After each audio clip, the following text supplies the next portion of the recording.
We are going live on YouTube. Let me just change some settings here.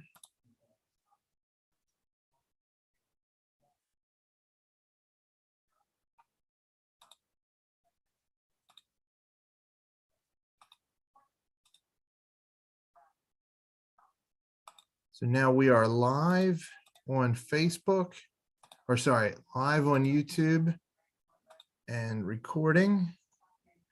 I guess we will just wait for the chair.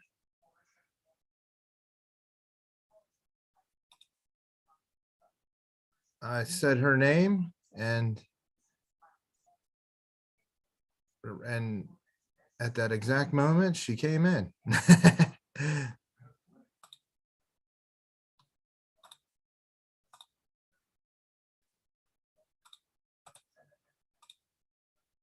I will be right back.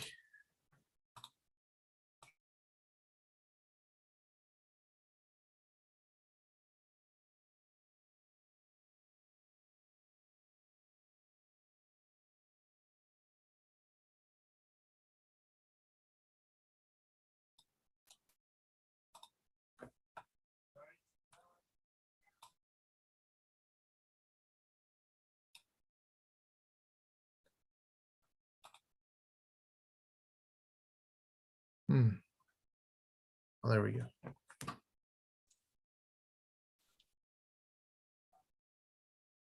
Hello, Kristen.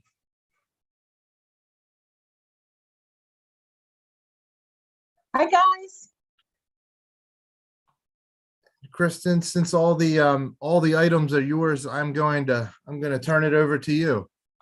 Okay. Well, let's start with calling ourselves to order. Do we have a quorum? Yes, we do, Madam Chair. All right, so we'll start with a statement of authority. The Westminster Historic District Commission derives its authority from Chapter 164, Article 9A of the City Code, which is authorized by the Maryland Code Annotated Land Use Article, Division 1, Single Jurisdiction, Planning and Zoning, Title 8, Historic Preservation. The qualifications of the Westminster Historic District Commission are on file at the City Administration Building at 45 West Main Street, and the file is open to the public. That's good. Now, Andrew, did we get minutes? We did. They're right here online. Okay, great. Do we have anyone making a motion to accept these minutes? I make a motion, we accept the minute as written from February 2nd. Is there a second?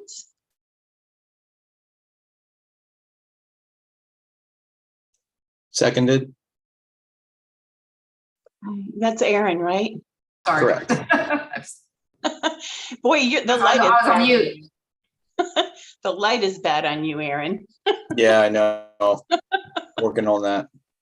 Okay. All in favor, please indicate by saying aye. Aye. I Aye. Great. Good. All righty. All right. So we have no old business to go over. What we do have, however, is a little bit of new business. And I guess I'll just sort of launch into the discussion about moving forward with new demo permits that may come along. I know of none that are pending, but for upcoming demo permits, I think that it would be really good if we had a set of guidelines for the public, so they know what we expect out of a historic structures report. I feel like it might have sort of hastened things along. There might have been less editing in other demo reports that we've had. And this will be the first real guidelines from the Historic District Commission to the public. They could be posted online and they could make the process of presenting the report a little clearer. Did the other commissioners receive my outline of what I thought could be helpful?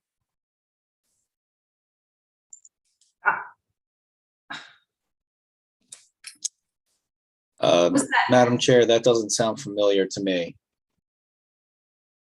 I- not included in the February packet? It's been so long since we met, but I think it was included in the February packet. No, the February, Or was it? it was written after the February meeting in reflection. So Andrew, I'm taking it did not get distributed? That is correct. And Mr. Depot, I don't know if you want to talk about that.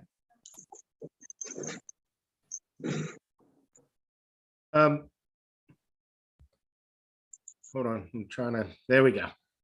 Took me a second.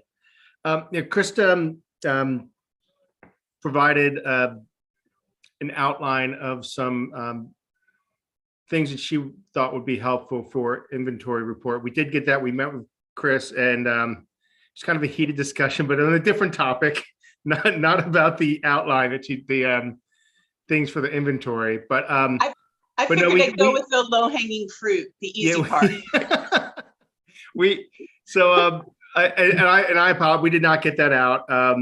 It was unintentional, but we can certainly get that out to you. But you'll see that there's an outline of things that a person would go through and what should be in that report. That I think we can certainly continue to work on and fine tune, and like Chris said, then get it up on the website. Well, So why we can don't I send that to take you. this opportunity to introduce my concepts? They can be followed up with writing and can be something that people consider and approve at the next meeting after they've had a chance to look at the outline of ideas that I lay out. Maybe they can improve and have some more outline ideas. I think that sounds perfect.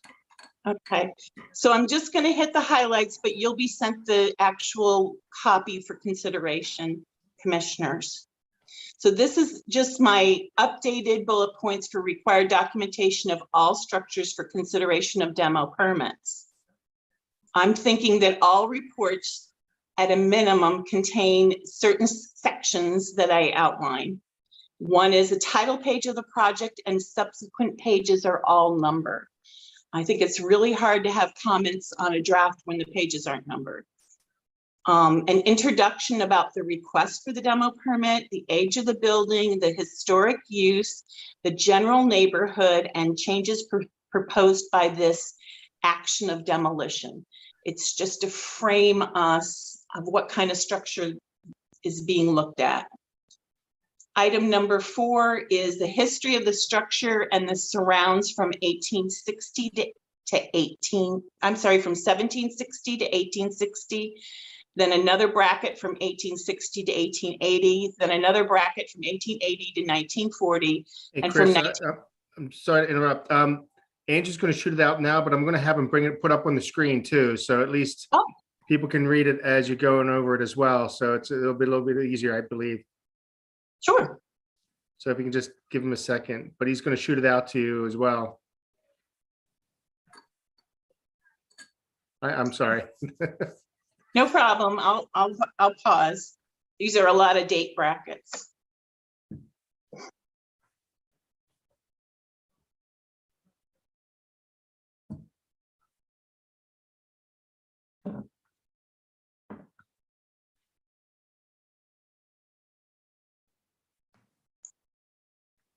Again, this is just for consideration. We can vote on it actually late next month, especially since we don't have any new permits ahead of us. We can take a month to think about it.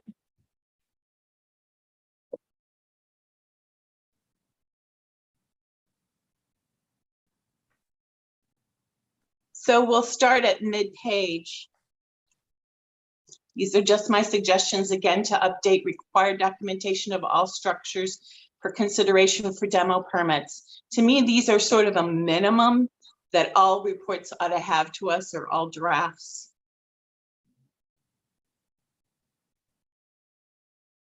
Again, I'll go back to number 1. All reports at a minimum contain the following sections. A title page of the project and all subsequent pages must be numbered. Introduction about the request for the demo permit, the age of the building, the historic use, the general neighborhood, and the changes proposed by this demolition. Number 4 is a history of the structure and its surrounds.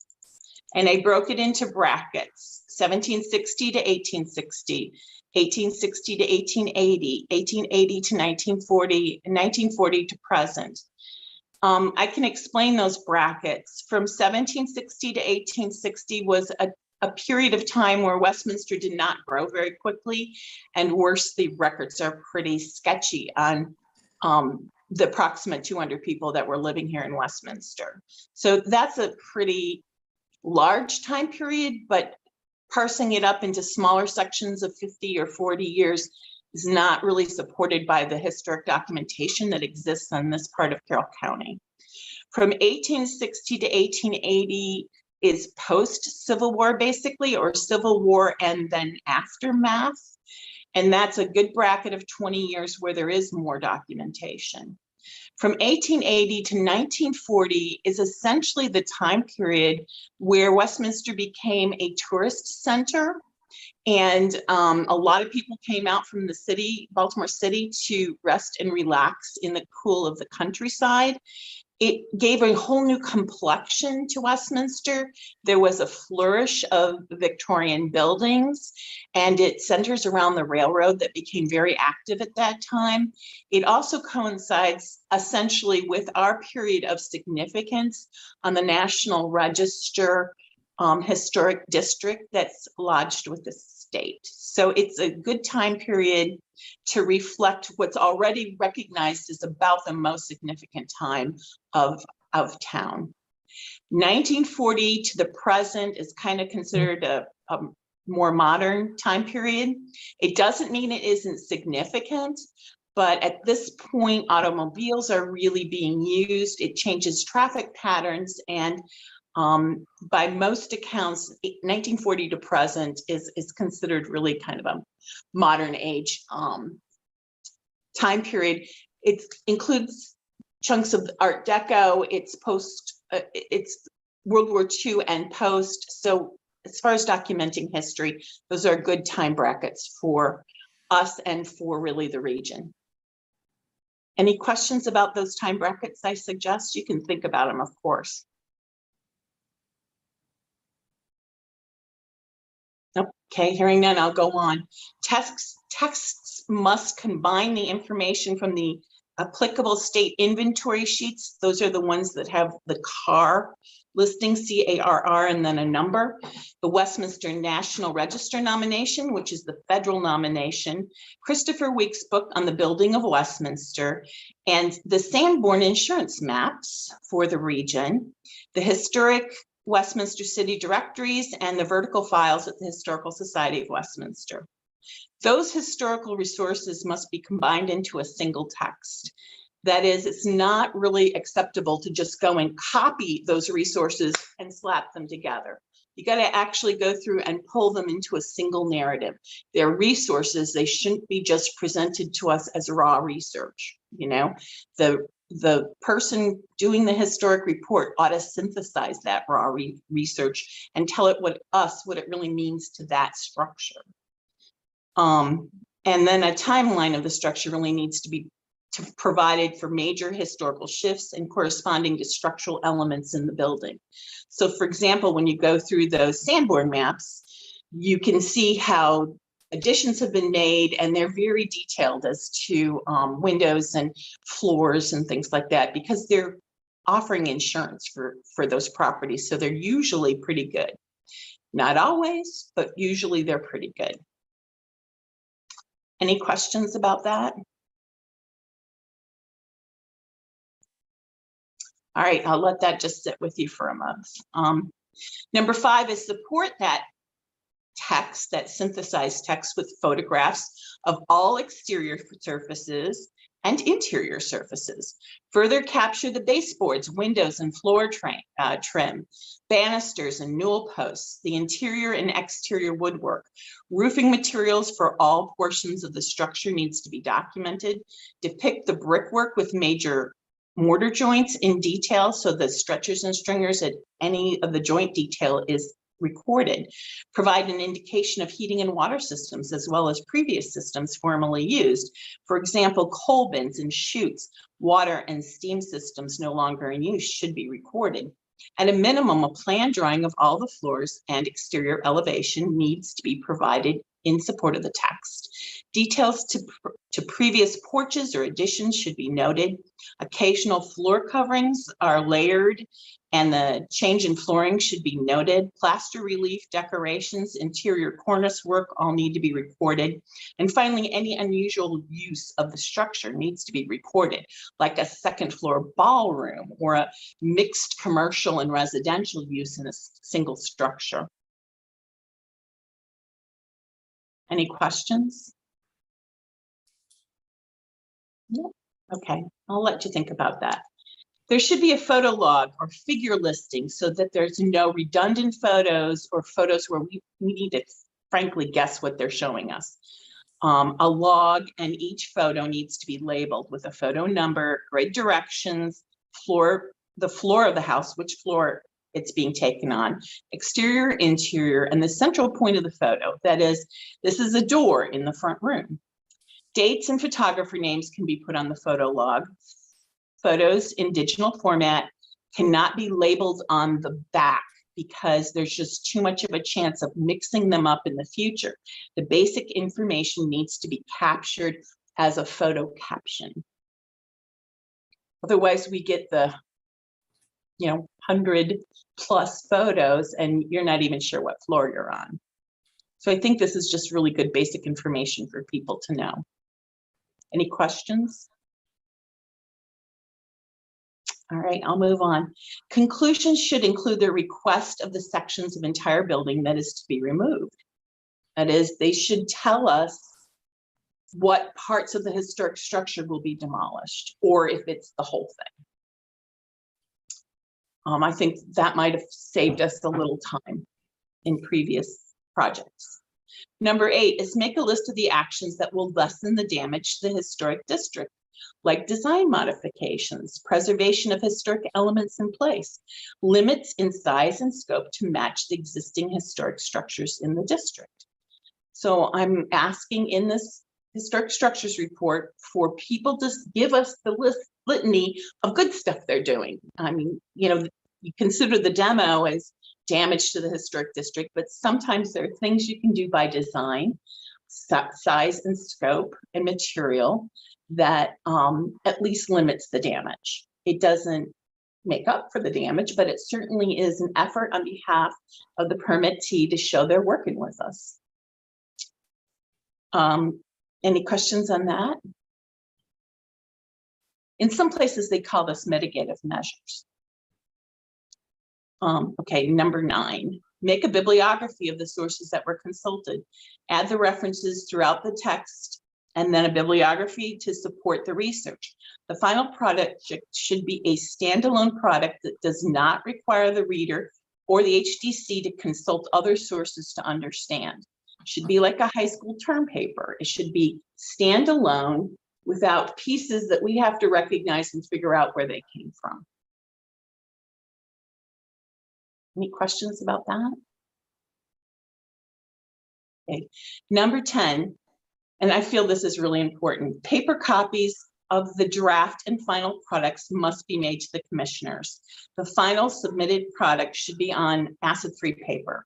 Copies must be submitted to Carroll County Public Library for the building files that were in the Maryland Room and the Maryland Historic Trust as additional documentation for the National Register nomination forms. And you may ask, Chris, this is a digital world. Why are you asking for paper copies? Well, I'll tell you, in the last couple decades, I've been witness to a handful of these historic demolition permit records. And the whole idea of the record is to be in place of the building. the building's gone now with the demo. That record should supply the community with the library of information that historic building had. The problem is that if it gets sent to the city, especially in digital format, there's really no public use for it. So we've asked our demolition permittees to provide us with a product that documents the building, but there's no place where this document is supposed to go. And I've been asking Andrew, and he's probably sick of me asking, but there was a really well done project at Grace Lutheran Church. Jerry Truscott was the local historic architect who did the work, and it isn't on file anywhere. I'm going to go paw through some of my old archives, but I know that was $7,000 worth of work. The city's moved a couple of times. Who knows where it is, but worse, the public gets no benefit from it if it's not on file in the Maryland room of the public library with the historic structures reports that were done previously on all the buildings in Westminster. And frankly, the Maryland Historic Trust that has our National Register District should also have a copy, because that's a place where historic researchers commonly go. So to me, it's important that if we're asking the public to spend this kind of money, this information ought to be something the public can ultimately benefit from, like an archive. Does that make sense to everybody? Totally. Yeah. All right, well, for me, I think a little paperwork challenge before I get too old to remember everything would be to go back and find some of the previous documents that were created for previous demo permits and try and get those lodged somewhere where they'll do the public some good. But also, I think it's really important that from this point forward, we make sure that we have documents in great shape for review. I would say at like the 90% for review, and that they at least have these basic forms of information that's available for the entire city within our historic district. Now, you all may have more things to add, so maybe this needs to kind of soak in for a month. If you have any initial questions right now, I'm happy to try and address them. Madam Chair, I just have a comment. I think your guidelines, or these guidelines, are concise and they're not overly burdensome. And if somebody wants to tear down a historic structure, then this is not asking too much for them to, pull together, a few pages, take the time to pull together a few pages of information, and they have, a step-by-step guideline to do it. So, and I think it should be, I agree with you, on the city website, so people can just go to that and say, oh, what do I need to do? And then they can find that and they have an idea to start. Yeah, so no, I think this is great. This is your wheelhouse. So yeah. Yeah, I'm actually looking at this a month after I wrote it and thinking I might want to tinker with it a little more. But I have a month till we all actually approve this. So thank you. Thank you. Well, Madam Chair, I had a couple of questions. Sure. The first question would be, what is your thoughts on, and I think you're going to kind of deduce where I'm going with this, on structures that have an impact to demolition of structures that have an impact to the historic district. We know of one that's going to be happening, I think, over the summer. But based on how this is structured, I don't know if we would have any enforcement at requesting this information from them. They could voluntarily do it, and then that leads me into my second question: is how would we enforce this? Would this be part of something that the city council would need to elect to require, or is this something that we can recommend that the county require for any structure within the historic district or adjacent to? That's a really good question, because whether this is just a recommendation, a guideline, a standard that we can put into our historic structures standard, that we have for the city. I think that Mark and Andrew are the best to address us on how we make this stick. Before we go to that discussion though, I really want to just point out at the very bottom of the page where it says for more information, consultants can go to Preservation Brief 43 on the preparation and use of historic structures reports. And there's a link for that. Unfortunately, that preparation and use of historic structures reports is very, very broad, and it's meant to address the entire United States. So it covers everything from open lanais in Hawaii to adobe structures in Spanish, missions in Texas. So it's not nearly as detailed as what I outlined above, because they wouldn't say Sanborn maps because the Sanborn maps aren't throughout the United States. They do happen to be in our little town, but not throughout the US. So unfortunately, to just say go with the national park standards is super broad. And I've just narrowed it down to what we really need to see in order to consider a demo permit. So how do we make this stick is one question. Do we have anything else we can ask our city friends? Well, I think I can answer that one now. It does require, if it's a significant building, or having demolition is having an adverse effect on the historical integrity of the city, it goes through the process we went through. And the code already says that the applicant shall provide the Historic District Commission with archiving information. So I think this is outlining the archiving information of the property that the historic district wants. So I think the code, and it's a shall statement. So again, if it's required, I think we can require that, outline exactly what the Historic District Commission wants in that archiving information.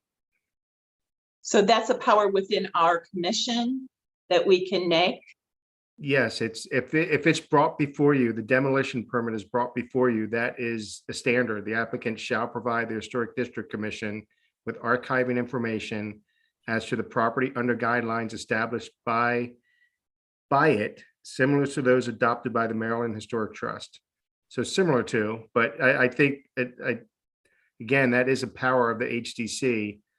That's how we were able to get the archived information from the last one, because it was a shall statement. They were required to provide that. So Mark, another question I have along this idea of requiring review, I did not even attempt any time limits in here. How much time we get to actually review the documentation, how much time we get for a second review if it's substantially insufficient. Is that something we should get into, or should we just let it go permit by permit, product by product? That's a good question. I mean, once we receive the demo permit, again, if it's in the historic district, we would look that up, and if it was determined to be had a historical integrity of the city, or it affect the historical integrity of the city, we could ask at that time that they need to put this together and take it before the HDC, so they would know up front. But again, if we can get this information also online, then we can guide people as well. Mm-hmm. I'm really worried more about, they can take as much time as they want and need to prepare the information. Mm-hmm. That's on them. If they waste months and months pulling together a document, that's on them. But it's how quickly do we need to turn it over with our comments as a commission? And if the first draft needs substantial adherence to our guidelines, is there another mechanisms for saying until we're satisfied with the draft, how many days do we get to review those submissions? Let's see. I thought there was something in here about timeline, but maybe it's not. Wait. It says if the commission's recommendation is not made within within the 30-day period, the commission shall be deemed to have no objection to the permit application unless said period has been extended by the director. If you recall, 288, I extended the time period because they had to get this information to you. It was that shall statement caused me to extend it. So it does give 30 days for review. So I guess the thought would be that we trying to provide this to you well in advance of your next meeting. So again, we can work that out too. That I wouldn't even schedule you to be in front of the HDC until the archiving information has been provided and has been sent to the HDC for review. So we can work on timelines too as well to try to guide people. We've been doing that with BZA, with HDC for packets and things like that. We can certainly do it for this type of thing as well. So it's been your experience to remain flexible is kind of a good way to go, or do our public get frustrated unless they have exact timelines? Well, it's the 30 days exact timeline. I guess it's the flexibility comes if, you know, that's a case by case standard, but I think flexibility is always built into an ordinance is always better. We don't have to follow I don't have to give the extension. But certainly I want it really benefits the HDC to get the extension because it gives you more time. Right. But at least it is somewhat of a guide. Well, that would give me the ability to say, listen, if you want this done within that 30-day period, I need this much earlier to be provided to the HDC for review and comment. If they're going to drag their feet over it or providing this information, and I can't get it to you in a reasonable amount of time for review, then I would certainly extend it. Okay. I just, I always want to have the public understand, we want to be responsive. We don't want to cause them heartburn with extra time or kind of a unlimited amount of time. But, we also need time to actually chew through stuff. Sometimes some of these things can be pretty complicated, and I'm hoping that this format that we require will make it a lot easier for us to review products. I think it will. And again, like I said, we can create timelines that inform people. This is when you need to submit your archiving information to get before the next Historic District Commission meeting, whatever it may be. So it would be on them so they are being told, or at least understand what is required of them. So I think that is one of the biggest issues, that people don't know what is required of them and don't understand the process. So if you can lay it out in a clear, defined time frame, it benefits both the applicant and the HDC and staff as well. Okay. All right, well, so we have a month to think about this stuff. If you guys can think of ways to improve it, that would be great. If you like different timelines, I'm all about talking about the history, so I'm happy to reconsider those timelines. They just seem logical to me when I'm working with the records. So I agree. I mean, I think the more transparent you can, transparency you could provide on the city website for any of this, more information, the more instruction, the more guidelines that you can supply on the city website for the public, I think the better. So I agree. Mark, it's not. People are always confused about things. Yeah. So along that lines, and when we were done talking about these required updates for documentation of structures, Mark had a really good idea that maybe at some point in the future, our GIS can have some of the specific property information that's available in the Weeks book and the CARR and the National Register District be a click on each address throughout the city for all 1,400. And then as people are just cruising through, I mean, it's all public information anyway, but even as people are cruising through looking at our GIS for the city and they're looking at properties to buy, it's possible electronically they can be somewhat informed immediately. That'd be great. That's a big project, but I think it's a hope and a dream that Mark came up with, and I really applaud that city thought. Summer intern. Intern from college, right? That would be great. But I want to do more than just, would have restaurants, other activities downtown. So you can click, so it'd be multi functioning. That's the hope someday. Someday, when our ship comes in, someday. So, I mean, maybe you could just have a historic layer with that info and then a, commercial layer with everything available commercially, and people can sort through it as they're interested. Step by step. All right, well, this is going to marinate in your minds. I'm not even going to call for a vote. You guys just got it tonight, so let it seep in for the month. Hopefully we can put it to a vote next month. The upper part is a little more contentious, and these were two things that I thought would be helpful for our interior procedures for demo permits. Mark and Andrew didn't like these ideas. I'm just going to bring them up to you, and then I'm going to let them speak about why they didn't like the ideas. But you can see at least where I was coming from on my proposal. So one was that any permit within the historic district that requires an immediate meeting of HDC and the city staff with the applicant. So I was thinking if one of these permits come in the door for demo and it would be for the National Historic District, that immediately the chair would be asked to come in with city staff and the applicant. And at that meeting, we could talk about all forms of rehab assistance offered, like the local tax incentive, the state and federal tax incentive, and even the facade improvement grant. And I list those three types of financial incentive.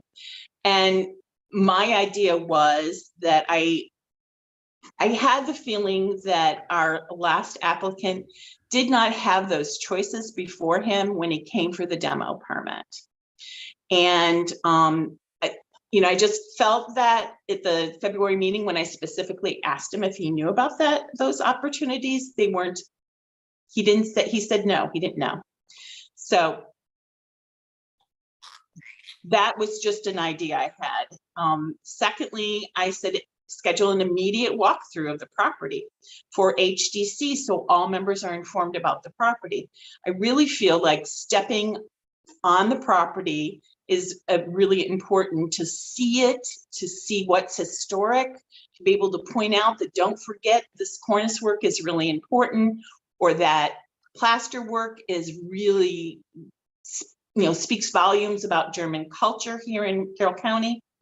I just felt like we could make the immediate call to the Maryland Historic Trust for their opinion as to the property's significance in the National Register, that a field visit might take a little time, but we used to do them all the time with tax credit requests. And Mark and Andrew had some thoughts that were really important that kind of said, no, this was not that great an idea. So I'm going to let Mark and Andrew kind of respond to those two items that I had initially. The first one I love the idea of having you come in and work with us and explain we're required to do that, but the code lists people that are no longer in the city, titles that don't even exist in the city anymore, that are supposed to gather information, provide to me, like the economic development director is supposed to give me information, some other individual, but then I would take that information, provide it to the applicant. So this would basically take over that aspect of it, and I'm fine with that one. It's the going on property. A code enforcement officer isn't allowed to enter a property. I can't, a zoning administrator. I think that's the difficulty. We just don't have that authority to force or require the HDC to access a property. It would have to be the property owner allowing that access. So could we modify this? Yeah, I was gonna say, why can't we ask for permission? We could, well, I want to reach out to the city attorney first. I still think there's issues with that. Even if they allow you to come on site, there's still some concerns with that as well. Because again, it's very, so that's why I was against it. I'm against that we can't force somebody to enter their site, enter their property. And Can we we look can't just at show up and enter. No. Can we possibly amend this so that it says at least we have a walk around on public access? I mean, I'm fine with that. Once you know, you can drive by, walk past, just don't enter the property. I think Why that's, can't we ask for permission to enter the property, and some people will allow us and some people won't? I still just want to check if there's any legal concern with that. Okay, that makes Because sense. maybe it is, maybe it's part of the process too, that if you're doing demolition work and that is acceptable by the city administrator, and that is known right up front, that by this demo permit and this process, as part of the process, you are granting access to the property. So it's just, I think it's more the legal aspect of it, and entering property always kind of, worries me. And Mark, and Madam Chair, if I may. Mhm. And also, I would just want to throw out there the insurance aspect of it with the liability to the city and the property owner. That would be something I think it'd be important for the attorney to think about, because Exactly, yeah. we're not just nosy neighbors at that point. We're actually city reps of some I think sort. it's a good idea, Mark, to reach out to city council, and maybe we should reach out to other cities, historic district commissions, and see what their guidelines are. In fact, that's something that I think we should, we all think we should be doing, just to tighten our guidelines up. We can do that. I will say sometimes the walkthrough part, at least with the tax credits in the past, we used to be very diligent about doing walkthroughs. And they were so helpful because you just can't capture everything on a photo. And it's really hard when everybody's just sitting in a room. Sometimes we would actually adjourn early and go to a property with the applicant and look at whatever it was they had a problem with. And one time it was someone who was putting air conditioning in the rear of the building, but the rear of the building was highly prominent and visible. And it was simply putting up lattice work around the air conditioning to kind of shield it, that sort of solved the problem of the placement of the AC. In truth, there was no place else to put that unit. It had to go there. I mean, not just for mechanical reasons, but because the property was such that they didn't have enough room on one side yard, and the other two parts of the yard were, other two facings of the building was even more public. So sometimes, things that look bad on paper are just the way they have to be. And going with a landowner to look at their proposal is sometimes really helpful. Sometimes we can think of things to help. And sometimes So a that's lot why of people don't know what to ask. They don't know what to ask because it's not their expertise. So yeah. So that's why I was such a fan of the walkthrough of the property. I will say the last walkthrough I did with the demo permit, I was super careful to make sure that every step I took on the property was approved by the property owner. And when he said, don't step in the building, I didn't. I just put my head in the building, took some pictures by putting my head in the building, but at least them opening up the door, allowing us to see, look into the building from the sidewalk, all that was so helpful with trying to kind of piece together the draft that was provided to us. And Madam Chair, if I may, and Mr. Depot, if I may, just one thought. I'm just I guess I'm trying to think about this too from a legal standpoint. With the commission, if one commission member was not present for the walkthrough, and let's say 4 of you were present and 1 of you weren't, and you were to rule on said application at your next meeting, I would almost think, and maybe this is for the city attorney, but could the commission member that wasn't there rule on said application because they did not have the same experience and the same basic, I guess, putting in a board of zoning appeal standpoint, evidence? They didn't see that they weren't that evidence of the walkthrough. They didn't see. So to make a ruling on an application where 4 of the members saw it and 1 of them did not, should the one that did not be able to rule on the application because they didn't have the same experience and knowledge of that, of what the other members saw.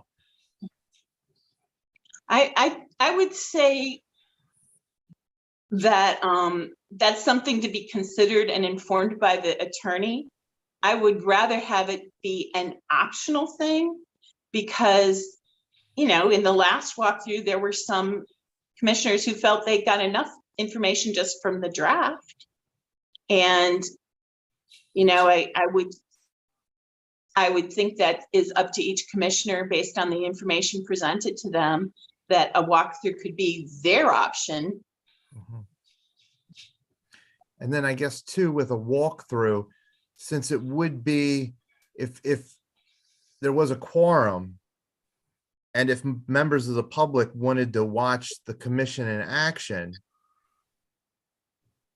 would members of the public be, well, but like Mark, you mentioned, it would only be from the public purview. So you could have members of the public on the public walkway and the public in the public purview. So like, yeah. I think somebody should take those notes, Andrew, and ask our attorney, our solicitor for the Okay. city. Because, yeah, dragging around the rest of the public, it seems a little intrusive. But at our last one, we did have a member of the public who also showed up. And although he was a little intrusive, it wasn't a game changer, and we made no decisions on the spot. That was an information gathering exercise. It was not a decision-making exercise. All right, so I think I can work this up a little bit better for next month, and we can decide on both things, and hopefully the city will have an opportunity to talk to the city solicitor about any legal concerns they have. Does that sound good? Yeah. All right. So that really covered what I wanted to cover about the contents of a historic structures report.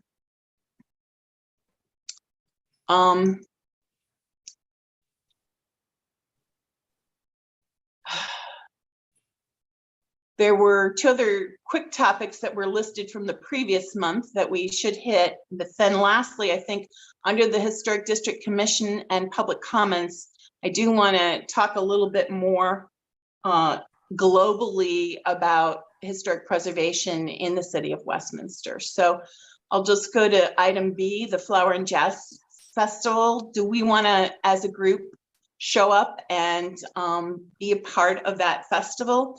In the past, we've had a table provided by the city adjacent to the city's flower giveaway table. And we provided the public with Xerox copies of the historic district, of what we do, those tax credits we offer. And we're just a friendly face to talk with people about historic preservation in the city. We usually have 2-hour shifts, 10 to 12, 12 to 2, and 2 to 4. And this has been something we have commonly done as a commission. However, I would be asking you all, if you're interested, let us know, because we're going to have very little time between now and the actual Flower and Jazz Festival. I say we definitely want a table, and we would, I think, make personal contact with the public. I think is a very positive thing. Great. So it sounds like me and Kevin are in. How about Erin and Christine? Yeah, I would definitely, I want to double check the date, but I think that I'm available and I would be happy to participate in that. And I think it's important. Okay, how about you, Erin? So the Flower and Jazz Festival is on May 7th. And unfortunately, as a military reservist, I won't be able to make it. I will be on duty that day. Oh, fully. Yeah. Okay. So we normally have at least 2 people at the table, but sometimes that includes friends and characters. So maybe between Christine and me and Kevin, we can pick different shifts and let Josh sign up where he will. And then maybe we can press a friend to coming along to keep us all company. I usually like the 12 to 2 shift. That's the one I Christina, like. That's the one I like. is that the one you like too? Yes, that's the one I wanted to do. I will sign up for the 10 to 12 shift. All right, great. That leaves you and me, Christine, to duke it out. You want the 12 to 2, you can have it. No, it doesn't matter. I mean, you know, I can do 2 to 4. I can do that. We can talk. I'll do one of these. So it's fine. All right, well, Andrew, sign us up and then let's specifically send a request to Josh about if he wants to join one of the 3 of us. Sounds good. Okay, great. Also, Andrew, do we still have the CDs of the week's books? And can some of them be left at a table to give out? Yes, Commissioner, that we do have those. I don't know how many we have on hand, but we do have a few of those. The Christopher Weeks book, The Building of Westminster in Maryland. You know, To me, I would just more suggest we that can. I would just suggest we might consider giving them to the Historical Society because they literally sell them in the bookstore. And I think you're going to get people who are far more interested in it at a place where there's a bookstore and there's books being sold than just handing them out randomly. I can just see them being pretty much tossed away the minute the person walks away. Well, and as some of you may know, several years ago, we had a discussion, and since the city owned the copyright, we put the contents of that CD, the actual book, on the Historic District Commission webpage as a PDF. Yes, it exists there. We So, can give them the link. We can give people the link. yeah, I really think that that's just not a venue, Kevin, for giving stuff away like that. People just toss it. Yeah. Just make a QR code for the table and have people scan it right to the PDF. Ah, there you go. There you go. That would be good. Okay, so I think anything else on the Flower and Jazz Festival? No. All right, let me give you a quick recap on National History Day. That happened on time in the first Saturday in March, and I was one of the judges, and there was about 30 submissions from kids, which is way down. Usually it's between 60 and 80 submissions. Unfortunately, for the prize that we sponsor for the Westminster Historic District Commission, we had no one who was considered eligible for the junior or senior level. Okay, what does that mean, Chris? Well, I'll go back and recap for you all. We offer a letter of congratulations that kids can use in their college entrance, you know, this sort of letter of award of being selected for the either junior level or senior level of history. And our criteria is that in order to be eligible to get this award, your National History Day topic has to be about the city of Westminster within the National Register District and about the history or the architectural features of town, because that is what applies to us. I don't think we've given out an award like this in 5 years that I've been involved with the National History Day. Unfortunately, that topic is very narrow. It's a little geeky for kids.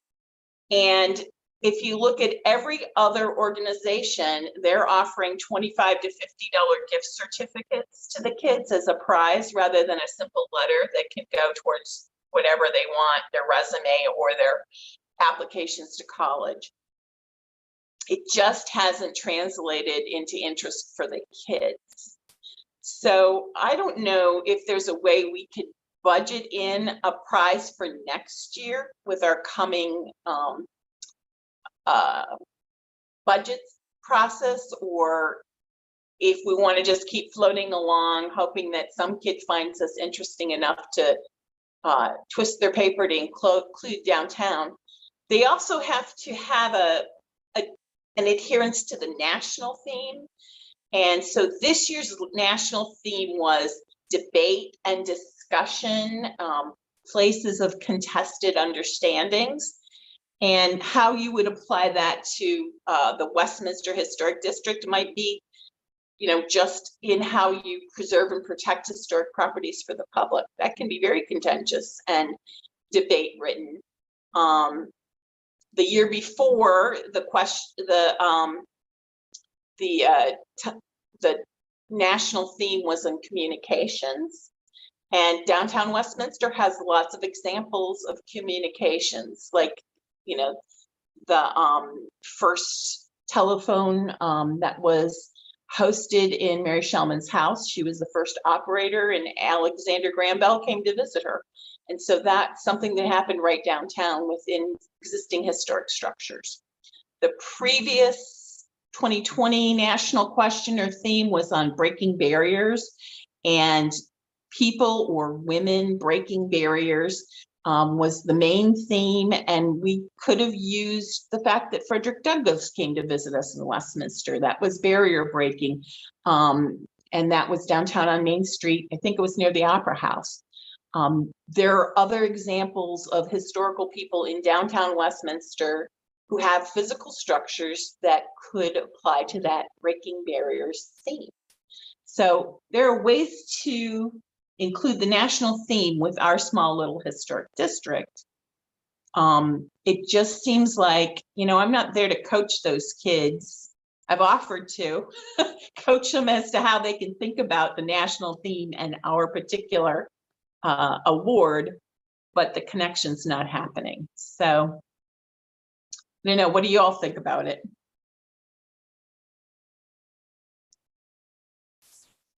I mean, I like the idea of a monetary award, a little perk along with the letter for, I mean, I can't see how the city couldn't, cough up a small sum, and that might, and part of it might be, the last 2 years with COVID, who knows, so. Well, I do know other programs in the city, Mark, have offered awards. The Passport program offers awards if you, complete the Passport program. Andrew or Mark, what are our budget conditions for coming up? I don't think we have a budget for HTC. The Passport program is paid by the county. They provide all the main. They provide all the main streets a collective $10,000 that all the main streets use for MML and the Passport program. But Is there a slush fund? City slush fund? No, I mean, I have promotion line item in my budget that could certainly be used for something like this.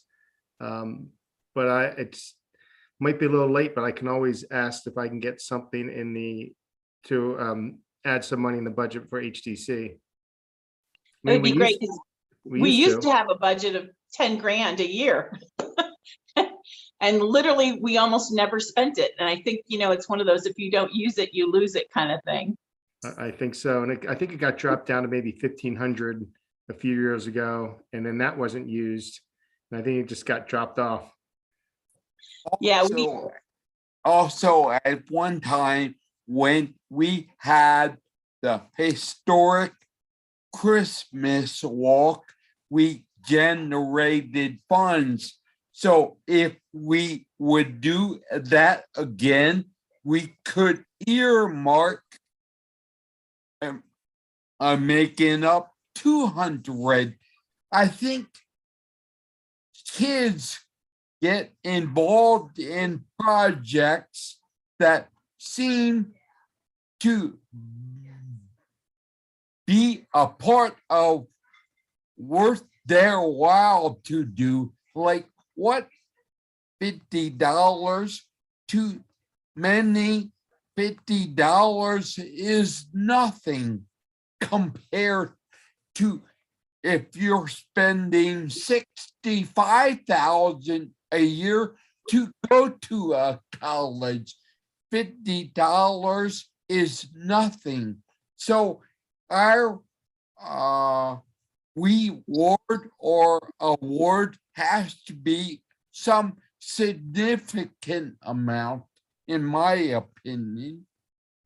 So I will say that the awards I see for National History Day have ranged from $25 to $500 when it comes to money. There's an airborne division that if you take the national theme and apply it to their criteria and write something about the airborne division, then you can get $500.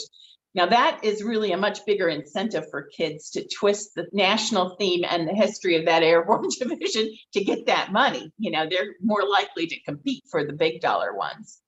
The Historical Society offers a $25 certificate, you know, a gift certificate for $25. That's just a general Visa card, and a free membership that's worth about $55 to first and second place winners in the juniors and the seniors. So essentially it's $100 total. And but they also get memberships. So it's 4 awards that go out. I also say if you put a little money behind it for kids or high schoolers, you know, that just says, you know, we think that's important. If you put money toward all these other programs in the city, but not to this, then people, you know, a lot of people say, well, you know, I guess they don't think if it's that important. So, you know, maybe we could just toss a little money at it, a little, even $100, you know, people might just, it'll draw some attention to it. Mm-hmm. That's not going to break the bank, $100. Yeah, 100 or even 200 would be $250 gift certificates. And, you know, I would agree with you, Kevin. $50 gifts don't sound like much compared to college, but the junior division is middle school, essentially, 7th, 8th, and 9th graders. The senior division is 10th, 11th, and 12th graders. So they're not in college yet. And most of them, you know, they're not thinking the $65,000 level. True, but kids are mostly involving themselves in things like that to pad the resume. Very few of them, I would think, even they may care about things, but to me, that would be a way for us to attract them to give a significant amount of money. So, as you know, like for high school, when they are seniors, the awards are always mentioned. To me, a preservation award from us would make it seem more important. Yep. Well, that's what we've been trying to do for the last few years, is a simple preservation award with a letter of encouragement that they can use. And I would have thought the same thing, that, you know, colleges are competitive enough right now, but maybe we can try a different tact and see what Magic Mark can pull out for a budget. Are we doing any?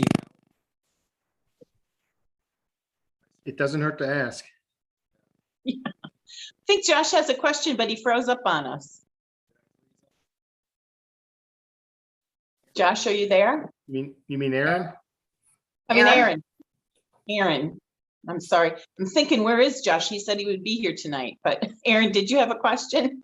Yeah, I'm wondering if we did any outreach to local middle and high schools, their history teachers, to potentially generate some buzz about this.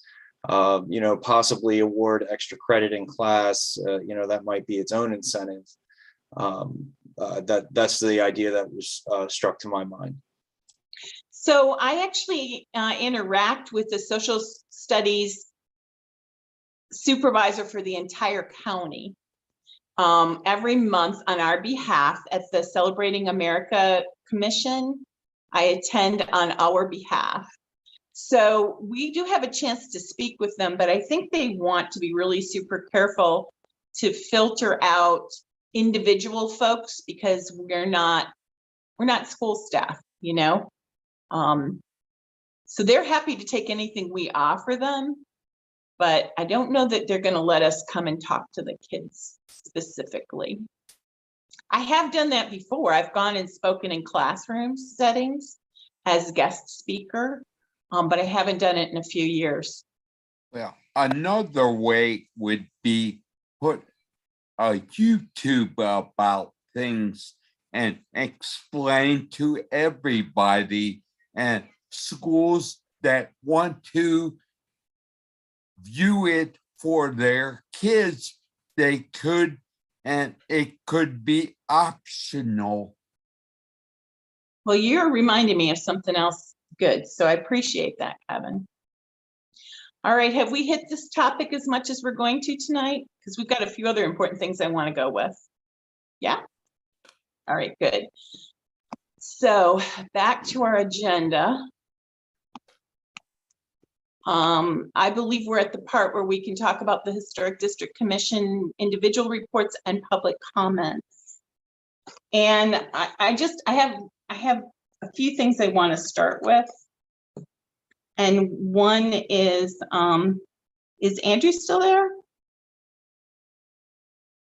Yes, Madam Chair. Yeah.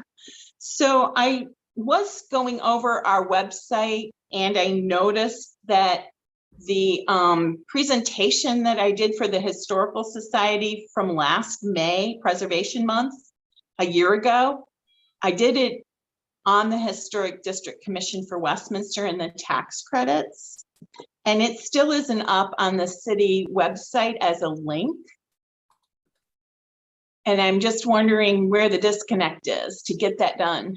Madam Chair, I apologize. I would like to talk with you about that. I watched it and I would just like to go over some things with you about that. Okay. Do you want to do it like, you know, during the month upcoming? Yeah. Or do you have a list of questions you want to ask me right now, or? No, I do. What I'll do is I'll go back and watch it, but I did have several questions on that just to make sure that everything is copacetic with the code. Sure. Okay, sounds good. All right, so that could be really a good goal for us to have up for Preservation Month, which is May. As far as I know, we're not really doing anything else for Preservation Month. So it'd be great to have that little achievement up on the website. That would be great. Yeah, I agree. I mean, if you did this a year ago, then you guys should, yeah, we should have something up and helpful on the city website along with the guidelines. Yeah, it was basically a public talk I did a year ago that introduced the Historic Tax Credit Program. It alludes to the state and the federal program, and it kind of goes over the very basics of how Westminster City residents can benefit. And one way I couched it for the public was, you may not live in Westminster, but if you want a state or federal benefit, the rules are literally the same. You know, we've been very intentional about making sure that all our guidelines are completely in line with the state and the fed. So there aren't three separate programs running around with three separate rules. So that would be a good public thing to add, I hope. All right. Then another thing I wanted to talk about is the fact that I think there's been a swirl of talk this last month about how maybe we could do a better job of historic preservation in town. Maybe we need some different models for increased preservation. And from some of the folks I've talked to, both in city council and some of our commissioners, I think we really need to start thinking about what models are out there that are working for preservation? What do we really want as far as improved preservation? I gotta say, when you look up in Westminster on Google and you say, what's in Westminster, Maryland? The first thing that pops up is it says it's a community of very well preserved historic buildings. And I find that just astounding that Google thinks that's who we are and what we do. And I think a lot of other folks think so too, but I think that it's something we need to think hard about whether we're satisfied with the level of protection that we have now, and what is it we would like to see as a desired outcome. There's lots of different ways to look at preservation in the city of Westminster. I'm going to take 2 minutes right now to just lay out what I understand the preservation mechanisms exist right now so that everybody is sort of on the same page. There is a national registered district that was established for the bicentennial, actually, and it was through Christopher Week's research. And that district is about a mile long. It has about 1,400 eligible structures within. All the structures are not specifically enumerated within the National Register document. It could be clearer about exactly what addresses are eligible and what are not. In the National Register document of our Westminster Historic District, there are a lot of addresses that are laid out that have some specific attributes that are contributing to our National Historic Register district. That was really important seminal work because what it did is it laid out on a national level that we have a historic district that's important. And that nationally, we have an area that tells developers that there's something important here. They can't claim they never knew about it because it's with the state records and the national records about what's historic. But it is a snapshot in time. It was from, the 1970s. So it's been coming up on 50 years since then. And some things have become historic. Some things we've annexed into the city and they're not within that boundary. Our commission is based on that National Register boundary. That is the area that we are invited to comment on. That's our boundary. There's some pieces of Westminster you might be surprised are not included. For example, McDaniels College has its own National Register district, is outside of the one that we administer. So that's the national level of protection. Within the National Register district and outside in the city of Westminster, there's a state inventory. That state inventory is an address by address listing. It starts out with CARR and then it has a 2 or 3 digit number, and it is a state inventory, address by address. You can find those in the city public library. And there are files for each one of those listings. The information was collected at the same time, put on those register forms for the state. And as far as I know, there has not been much discrepancy between the state level of documentation and the National Register level of documentation. That is, the National Register documentation, which has a narrative and some addresses will say, this is so-and-so's house. Well, the state listing won't say it's somebody else's house because it was really created by Christopher Weeks and his team. So it should be basically consistent, but it's far more specific address by address, that state inventory. It also has lots of pictures. Every building got most of its public facades photographed, and it's just a lot more detail. Did not include the Sanborn maps, but it did include some basic histories of who lived there and what they did. And it was a real underpinning of the data that was derived for the National Register. Both these listings, the the national map and the state individual property listings are honorific, right? There's really no mechanism that would happen as a consequence of these things, but it is a national and state level acknowledgement of the history there. So for some things like the heritage area and for grants, you can always say, as a default, we're in the certified heritage area. It is recognized for state and federal funding. But there's no true protective mechanism. You can do what you want in a National Register district. The worst thing that can happen to you is that they can tell you you're no longer eligible for state and federal funding because you've trashed your property to the point where it's no longer historic. Okay. There is also a local historic district. We don't talk about it much as a commission because there's really only 2 properties involved. And the subjugation of those properties is pretty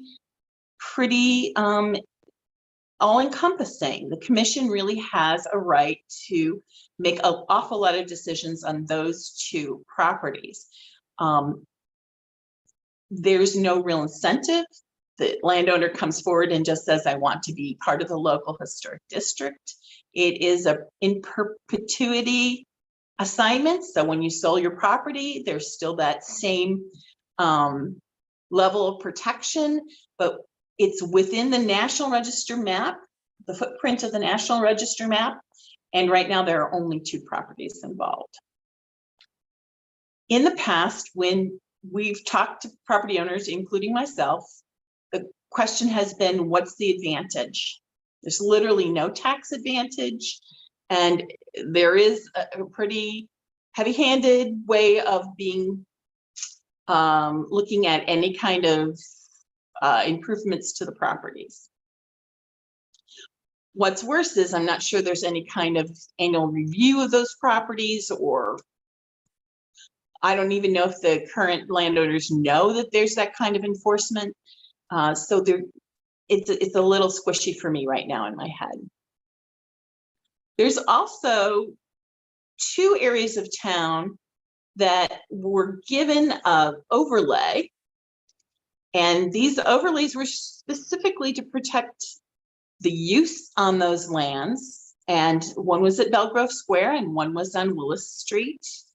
And the community came forward and basically said they wanted these zoning overlays to protect the historic character of these areas. We were simply advised. We might have voted in support, but it really was a zoning matter.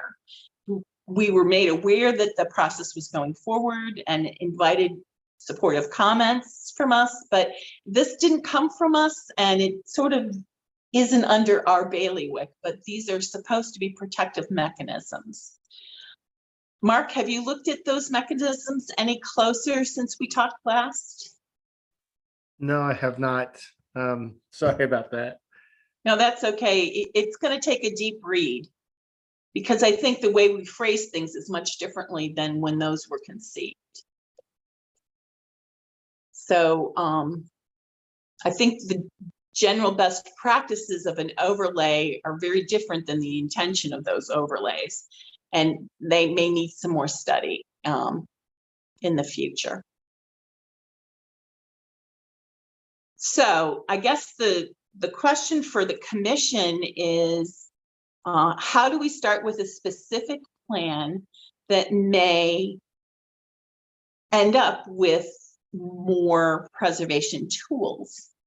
Right now we have incentives. As far as that goes, we have the tax incentive. We have the facade improvement program that I consider a tool for preservation. We have state and federal funds that are available as incentives.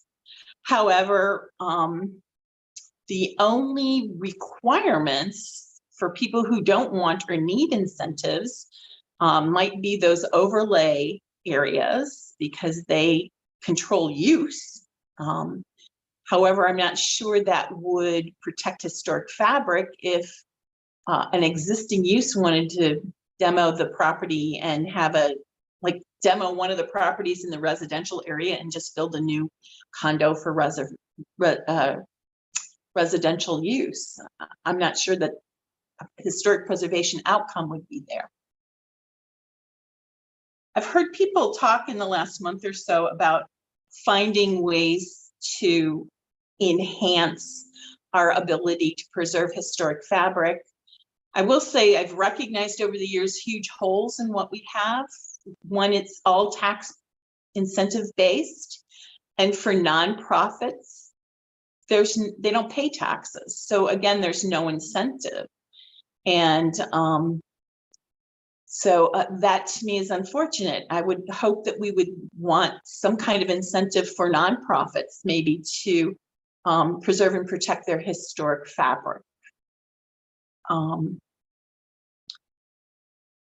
I think that everybody in the community is acutely aware that not all regulatory settings are really going to be great for our community. And I would hope that we would look around at models in neighboring communities that work and why they work and how they work.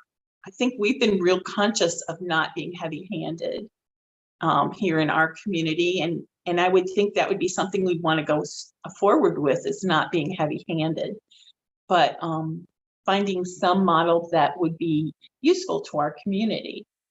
I think this needs to be something driven by the commissioners, because I recognize the planning staff is completely under powered right now with bodies. So I would hope this would be an effort that all of us would volunteer to do parts of, as far as looking forward. And I don't see anything being a quick fix, to be honest. I think this is something we really need to work up among ourselves at first to see what it is we would like to see happen for the future of Westminster. Then maybe bring it to a public setting of some sort, or bring it to the Common Council for their support of our notions. This is not going to be something we're going to do overnight. This could be maybe over a year or two. We also might want to think of ways to target some of our most important areas that need preservation and protection and build from there. Another idea I heard is grandfathering in certain groups so that it's really only applies to new folks who buy into the city, that from the point they buy in, they understand that there's rules and regulations. I mean, there's a lot of ways we can parse this, but I think we should start by doing some basic research. How do my other commissioners feel? Madam Chair, I think, some basic research is a great way to start. And I would be willing to look at some local municipalities and see what their historic preservation guidelines are, and just share them with everybody so we can have something to start with. See what cities, towns that we like, what they're doing in their historic districts, and see what it is that they're doing. So, I mean, I'm happy to go and do that, and just that would be great. Erin, can you envision yourself helping in an approach like this? Yes, and actually, I was going to offer assistance in the same manner that Christine just mentioned, but I don't want to. I don't want to muddy the waters or take. I don't want to step on any toes. So if there's another way that you have an idea that I could assist with, I'm all ears, because I think it's a great idea to identify gaps in our incentive programs, and to like Christine said, identify how other historic districts across Carroll County and the state are addressing those gaps, and what we can do to potentially improve the programs we have. I did have a kind of a one-off question though, and it's something I actually asked when I first joined the commission. It was something that was very curious to me. The two buildings identified, the historic buildings inside of our historic district, neither of those are city buildings. What is the incentive or disincentive for the city or common council designating the former city hall or any other city-owned structure, the courthouse, for example, as a historic building, and applying for that designation? What would be their incentive or reason for a disincentive reason for not doing it? Do you have any ideas or thoughts on that? And Aaron, just to let you know, the courthouse is owned by the county, not the mayor and common council. So it would have to be the Carroll County Commissioners. Copy that. Thank you. But with that, Mark, I don't know if you want to answer that, or I do know with the city has the zoning immunity. So with that, even if it was designated, since it's a city property under city zoning ordinance, it really wouldn't apply under zoning immunity.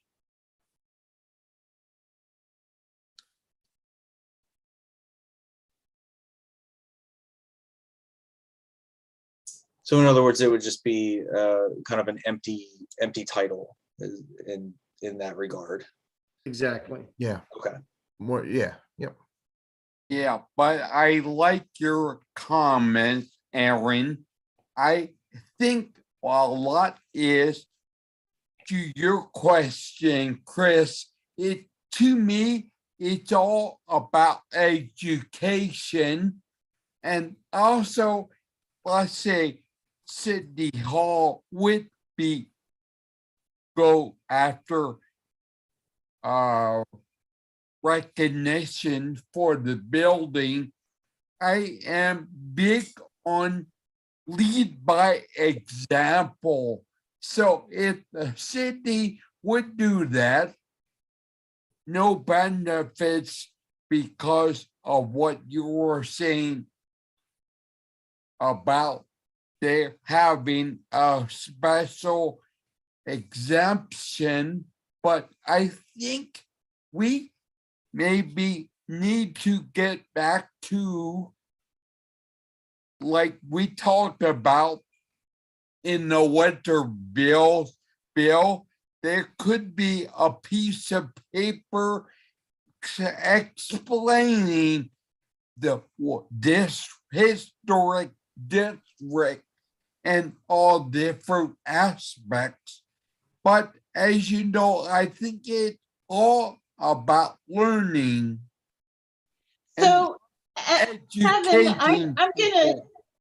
Kevin, can I make a suggestion since you actually were a professional educator? Is there a way in the next month you can think about ways we can do a better job of educating our public and just coming up with bullet points of ways to do that? I mean, you've been with us for a while, you know the efforts we did in the past, but maybe there's more creative ways of educating our public.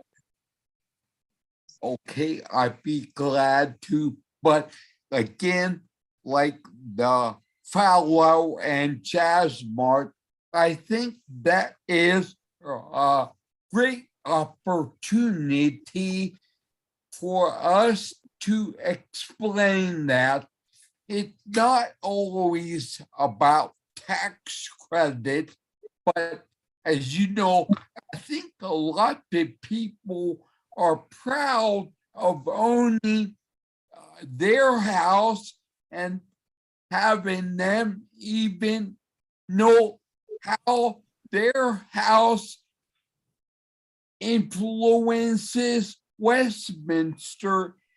People are proud of things. And so if they know more about it, like Weeks books, I think it's only a positive for us. Well, and one thing that has always struck me as funny, and this is part of public education, is there's no sign up saying when you're entering the historic zone. Like, it's a big secret. People don't even know where the historic district is. And that might be step one of a public education effort. So I'm going to throw that in your basket, Kevin. Will you be able to work on that? Yep, good. Well, Aaron, I've actually thought of something for you to work on. Please, I'm all ears. With Christine running out and getting local ordinances that work, and I think she could use some help, actually. I think that between her and Josh, they should break up the region, because these ordinances are pretty detailed, and you might take some talking with people to see what they like about their own ordinances. Aaron, I think you should focus on incentives. And one incentive might be, is there some sort of tax break that can be given to local properties in the local historic zone? Is that possible? Maybe that would make people sign up for our local historic zone. I wanted to do some years ago a plaque program where people who did work with a historic tax credit, as a final piece of it, they would get a plaque to say, this house had support from the city of Westminster for historic work. And it would be optional. If the person wants a plaque on their house, they can get it. If they don't want it, they don't have to put the holes in their walls. You know, it's up to them. Also, I think there was a time when we had signs printed up and we would put it in the yard for someplace that was getting a tax credit, so that people knew this work was being done by the, you know, historic rules and regulations of the Westminster Historic District Commission. That's a great idea. Well, I think people should do things because it's the right thing to do, but some people need more incentive than that. So why not give them all the incentive we could give them? yeah. Aaron, if you could look around and find out what other incentive programs there are available, something other than plaques and tax breaks, you know, just look for the plethora of things that might sweeten the pot. And also, I would love to have some creative thought go behind nonprofits. What could be done, since they don't pay taxes, what could be done to encourage our nonprofits to preserve and protect the historic fabric they have? Because honestly, some of the biggest hysterical complaints I've heard about onerous overreach of historic districts have been in nonprofits who really don't reap any benefits. You know, they can't be persuaded by enhanced value for the property because they're not selling their property soon, you know. Yeah, I agree. And getting nonprofits involved in this discussion would be a big get. So yeah. So I'm thinking of a plan or a horizon of just thinking through these things. We have a horizon of 2 months, but we bring back a mid-work report at next meeting. And Christine, if you could contact Josh on your own and break up which organizations or which municipalities you'd like to each tackle. And, you know, as you get the information, write it up so that we have a midway report for the May meeting.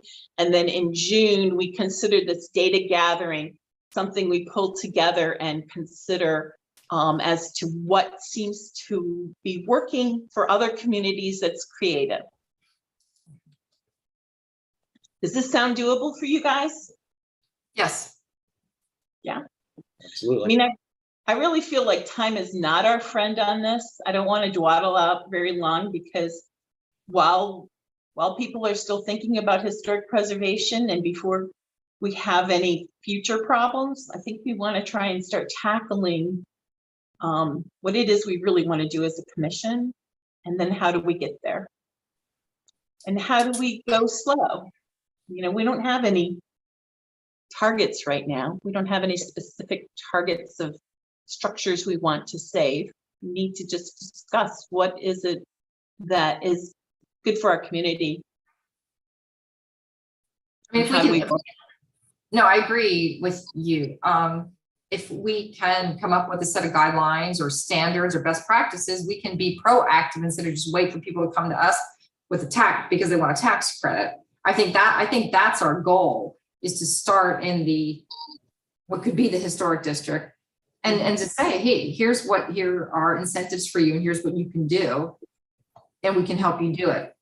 And maybe that'll start changing things. So well, and Aaron, with incentives, when we say something like some sort of tax break, I can immediately see people with the city budget office saying, hey, ho, ho, we can't count on that, but maybe it's a tax freeze, so that it doesn't really come out of today's budget, but it freezes your tax burden for the next 5 or 10 years, something like that. There may be creative ways, I can't spit off right now tonight, that Aaron can think of and make contact with the city and other folks about what's out there to help encourage preservation. Yep. Am I missing anything, city staff, that I should be saying?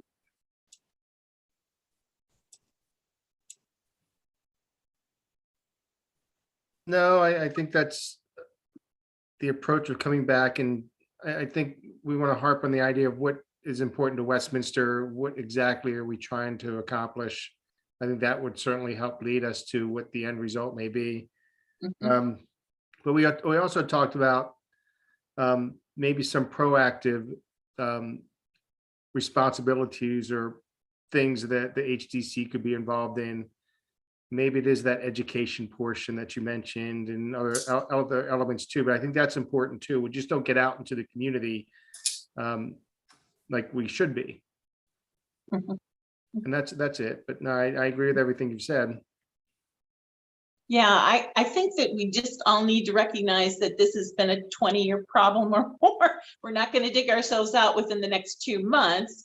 But I think that we all want to see our historic resources cared for in a more logical and measured way that everybody can predict and understand as a community responsibility. And we just take our time getting to a desired outcome. All right, so that was an awful lot of public comment from me. Christine, do you have anything? No, I think I commented and you said a lot, and I'm good. Hey, Kevin. One thing I have, Mark can maybe answer this for us. When can we automatically do it? Can we meet in person down the road? I think a lot of more information is shared when we are together physically. Now, we can certainly do that. There's nothing's keeping us from going to City Hall. I've been just trying to push the fact that we have a nice meeting space within the city office building that I'm hoping to get cameras and other equipment in there so we can actually get use out of it. But there's nothing that's keeping us from using City Hall. Do we have to wait until you get cameras, or can we just start meeting in person? Well, we have to record it in some fashion. And that's the reason, BZA and Planning Commission as well. The goal is that all these 3 groups, all these commissions would use that space. It's just a matter of time. I'll check on that, but if it's up to, if the commission wants to meet in person at City Hall, just let us know and we can do that next time. I mean, I'd be happy to meet in person. It would be nice after over 2 years. How do you feel, Kevin? I put out there, let's shoot for September and meet at City Hall. That way, if I am right, doesn't City Hall have all the equipment there for the county council meetings? Isn't already there for the council meetings? Yes, in City Hall, there's a camera in City Hall. So we can go to City Hall and have that filmed. So we can do it at City Hall still. The goal is to get that space in 45 West Main Street, being the primary location to have meetings. Well, until you guys figure that out, getting cameras there, why don't we meet at City Hall? And why do we have to wait till September? Why don't we try it for June? I mean, we do meet in the summer, right? Mostly. Yeah. Mhm. Yeah. So why don't we shoot for June, beginning of summer? That would be 2 months. Okay. I was only say September as a far date. I am more excited in June. How Yeah. about it, Aaron? What do you think? No, I concur. I agree. I like the idea of getting back together in person. In June? Mhm. All right, well, let's ask city staff, can you please try and make that possible for us to meet at City Hall in June? And we'll make that aim, and then as facilities open up downtown on Main Street, we can shift on over. Absolutely. Okay, good. Kevin, did you have any other comments? No, but thank you. Oh, I'm looking forward to us meeting and talking to the public at Flower and Jazz. Me too. How about it, Aaron? Do you have any comments? I have no additional comments, Madam Chair. Okay. So now's the time where we usually ask city staff if they have anything to toss into the pot. None from me, Madam Chair. None. Okay. And I have And- nothing. I think we had a good discussion tonight, so I have nothing else to add. Good. All right. So I really look forward to next month, definitely meeting, whether we have any applicants or not, and really chewing into the research that all of our committee members are going to be doing for the next couple of months, and bringing forward what creative things we can claim from other historic districts. So that'd be great. No public to have any comment? Because if not, I think we're ready to adjourn. Right. Everybody agree? Yep. Good. All Make a right. motion Thank you. to Thank you adjourn. very much. Take care, everybody. everyone.